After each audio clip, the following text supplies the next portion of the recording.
Existe uma força mais perigosa que a maldade. Ela não se parece com o mal. Na verdade, ela muitas vezes tem a aparência de bom senso, de moralidade, de que você está ao lado certo da história. É por isso que ela é tão letal. E hoje você vai aprender a enxergá-la em todos os lugares, inclusive e especialmente em você mesmo. Pense um pouco. A maioria das pessoas que apoiaram o regime nazista não eram monstros, eram cidadãos comuns, educados, trabalhadores, pessoas boas. Elas apenas caíram em uma armadilha mental que, neste exato momento, está sendo usada contra você através da tela do seu celular. Vamos falar sobre a estupidez funcional e por que ela é mais perigosa que a maldade. Esta não é uma teoria da conspiração, é uma das observações mais assustadoras da história, feita por um homem em uma cela de prisão, esperando para ser executado pelos nazistas. E o que ele viu está acontecendo de novo, agora mesmo. Imagine isto: um cientista renomado com múltiplos diplomas, de repente começa a acreditar e a espalhar desinformação perigosa. Um professor compassivo começa a endossar ideologias nocivas. Um pai amoroso começa a tomar decisões que colocam em risco seus próprios filhos. Essas não são pessoas más, são indivíduos inteligentes e bem-intencionados, que foram vítimas do que Dietrich Bonhoeffer chamou de o poder da estupidez. E aqui está o que torna isso verdadeiramente aterrorizante. Não está acontecendo com outras pessoas, está acontecendo com pessoas como você e eu. Isso não é apenas especulação filosófica.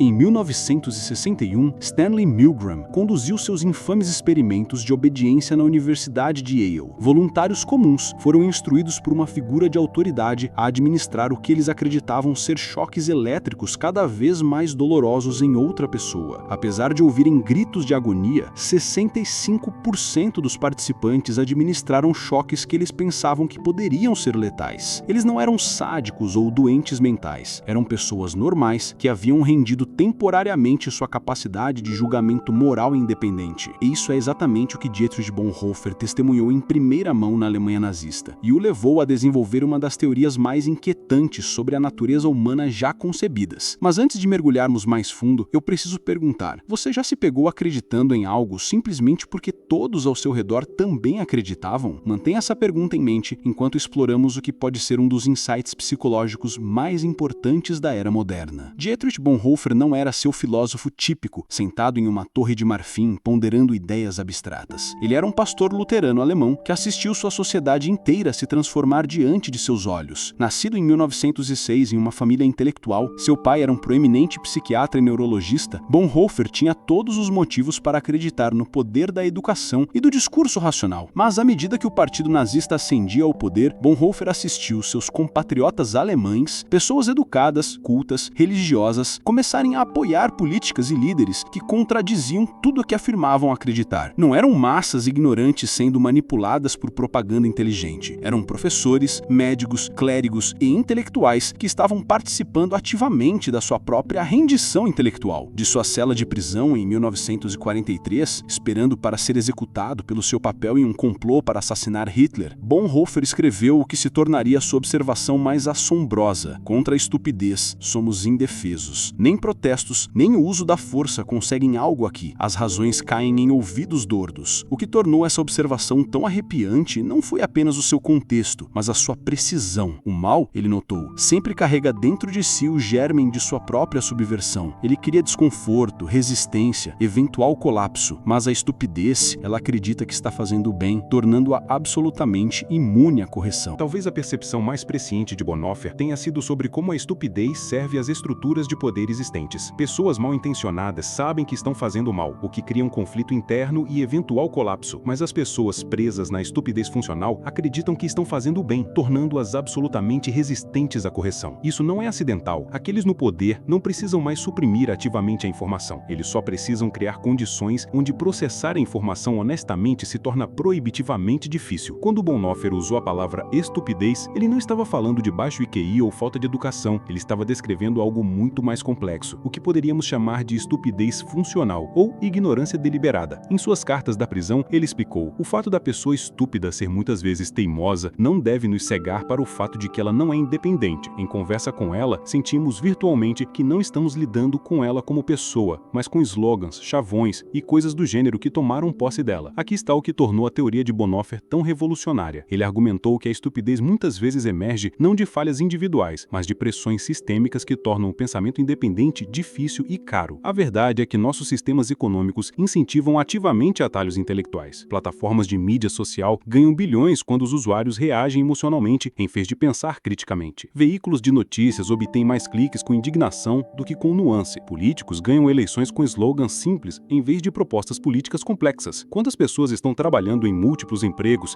afogadas em dívidas e constantemente bombardeadas com informações, a rendição intelectual torna-se uma estratégia de sobrevivência. O que os economistas chamam de ignorância racional emerge. Torna-se mais eficiente para os indivíduos permanecerem desinformados sobre questões complexas do que investir o tempo e a energia necessários para uma compreensão genuína. Mas essa racionalidade individual cria irracionalidade coletiva, exatamente a dinâmica que Bonhoeffer observou na Alemanha nazista. O resultado não é apenas uma escolha individual, é uma pressão estrutural para a rendição intelectual, e nossos cérebros, estressados e sobrecarregados, estão perfeitamente projetados para cumprir. Enquanto os sistemas econômicos nos empurram para atalhos intelectuais, nossos cérebros estão, na verdade, programados para obedecer. A pesquisa inovadora de Leon Festinger sobre dissonância cognitiva na década de 1950 mostrou exatamente como isso funciona psicologicamente. Quando as pessoas encontram informação que contradiz suas crenças, seus cérebros lutam para rejeitá-las. Mas aqui está o que Bonhoeffer entendeu e que a psicologia moderna confirmou. Este processo é amplificado quando as pessoas estão estressadas, sobrecarregadas ou economicamente inseguras, exatamente as condições que nossos sistemas atuais criam. Bonhoeffer observou que a estupidez muitas vezes emerge em ambientes de grupo. Escrevendo, ele notou: fica claro que a estupidez não é um problema psicológico, mas sim sociológico. Ele percebeu que indivíduos perfeitamente racionais abandonariam suas habilidades de pensamento crítico quando se tornassem parte de um grupo ou movimento maior. Essa percepção estava décadas à frente de seu tempo. Os experimentos de conformidade de Solomon Asch, na década de 1950, demonstraram exatamente o que Bonhoeffer havia testemunhado. Quando cercados por um grupo que dava respostas obviamente erradas, 75% das pessoas acompanhavam a multidão, pelo menos uma vez, mesmo sabendo que o grupo estava errado. Agora, imagine como isso se desenrola em nossa era digital. Os algoritmos de mídia social criam câmaras de eco que tornam essa transformação mais fácil do que nunca. Um estudo de 2018 de pesquisadores do MIT descobriu que a informação falsa se espalha 6 vezes mais rápido do que a informação verdadeira nas plataformas sociais. Mas aqui está a intuição crucial. É porque a informação falsa, muitas vezes, parece mais emocionalmente satisfatória do que as verdades complexas. Quando alguém chamalha a informação que confirma sua visão de mundo, está participando de um sistema que recompensa atalhos intelectuais em vez de análises cuidadosas. Já notou como seu feed de mídia social parece mostrar exatamente o que você quer ver? Isso não é um acidente, é a arquitetura da ignorância escolhida em ação. Vemos esse padrão se repetir ao longo da história. Os julgamentos das bruxas de Salem não foram conduzidos por pessoas más, mas por membros da comunidade tementes a Deus que genuinamente acreditavam estar protegendo seus vizinhos. O Pânico Vermelho da década de 1950 não foi impulsionado por atores maliciosos, mas por americanos patrióticos que sinceramente achavam que estavam defendendo a democracia. Em cada caso, pessoas inteligentes e educadas abandonaram o pensamento crítico em favor do consenso do grupo e da certeza emocional. Se nossos cérebros e sistemas estão armados contra nós, como lutamos de volta? Bonhoeffer acreditava que se libertar da estupidez requer o que ele chamou de graça custosa, a disposição para pensar de forma independente, mesmo que dolorosa, impopular ou perigosa. Mas agora entendemos que não estamos apenas lutando contra a pressão social, estamos lutando contra milhões de anos de evolução e algoritmos de bilhões de dólares projetados para explorar nossos atalhos mentais. Em um nível individual, podemos cultivar o que os psicólogos chamam de humildade intelectual, o reconhecimento de que nosso conhecimento é sempre incompleto e potencialmente errado. Isso significa buscar ativamente informações que contradizem nossas crenças, não para nos torturar, mas para testar se nossas crenças valem a pena ser mantidas. Aqui estão algumas práticas concretas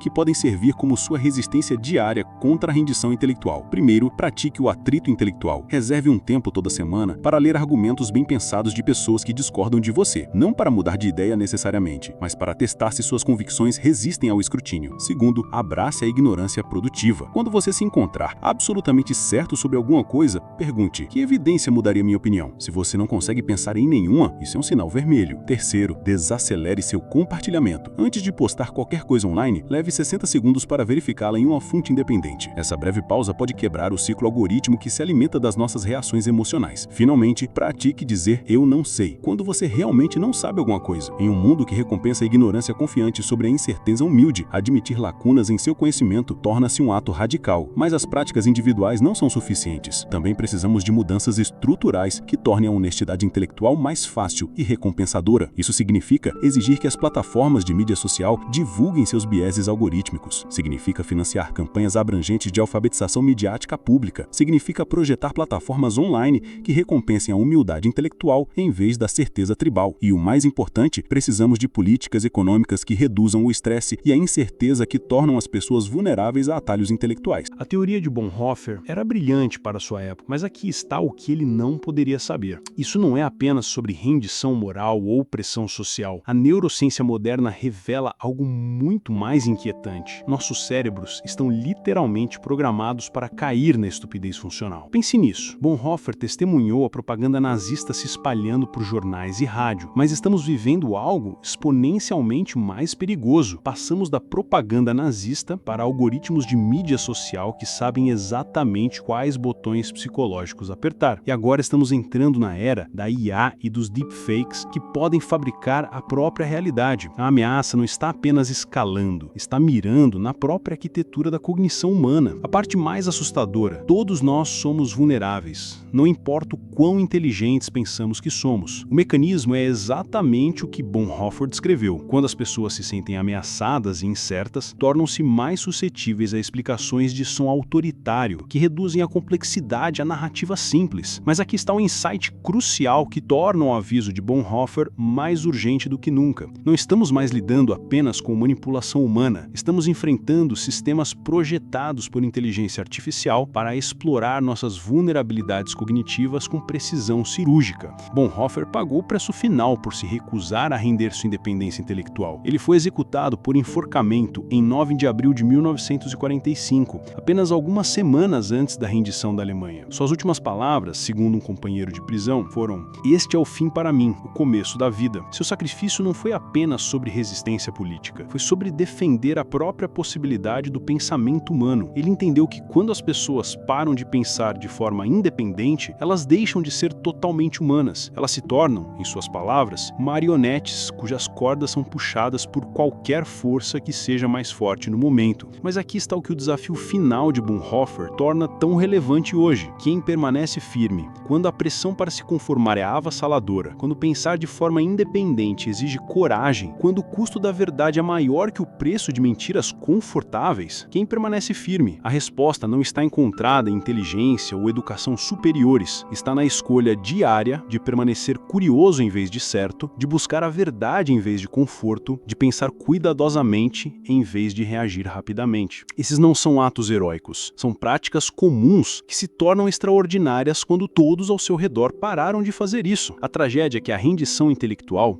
muitas vezes parece libertação. Pensar é trabalho árduo. É desconfortável manter ideias complexas e contraditórias em sua mente simultaneamente. É doloroso admitir que você pode estar errado sobre algo importante. Mas Bonhoeffer argumentou que esse desconforto é o preço de permanecer humano. Dentro desse diagnóstico sombrio reside uma esperança genuína. Se a estupidez é parcialmente escolhida, ela também pode ser rejeitada. Se é parcialmente estrutural, as estruturas podem ser mudadas. Se é resultado de sobrecarga cognitiva, podemos criar condições que tornem o pensar mais fácil. Pense no pensamento crítico como exercício físico. É desconfortável no início, mas essencial para a força. Assim como não esperaremos correr uma maratona sem treinar, não podemos esperar navegar por informações complexas sem praticar a disciplina intelectual. Na próxima vez que você se encontrar absolutamente certo sobre algo, na próxima vez que se pegar descartando evidências contraditórias sem consideração, na próxima vez que sentir o conforto de ter todas as respostas, lembre-se do aviso de Bonhoeffer. A estupidez funcional não se anuncia a alardeio, ela sussurra que você já sabe tudo o que precisa saber. E nesse momento de reconhecimento, você tem uma escolha. A questão que Bonhoeffer nos deixa não é se somos inteligentes o suficiente para evitar a estupidez, é se estamos comprometidos o suficiente para continuar pensando quando pensar se torna inconveniente, desconfortável ou caro. No mundo que lucra com a nossa rendição intelectual, escolher pensar cuidadosamente e independentemente se torna uma das coisas mais importantes que podemos fazer. Se esse vídeo te fez questionar algo que você achava que sabia com certeza, isso não é uma fraqueza, é o começo da coragem intelectual. Compartilhe nos comentários uma única palavra que descreva seu compromisso com o pensamento independente.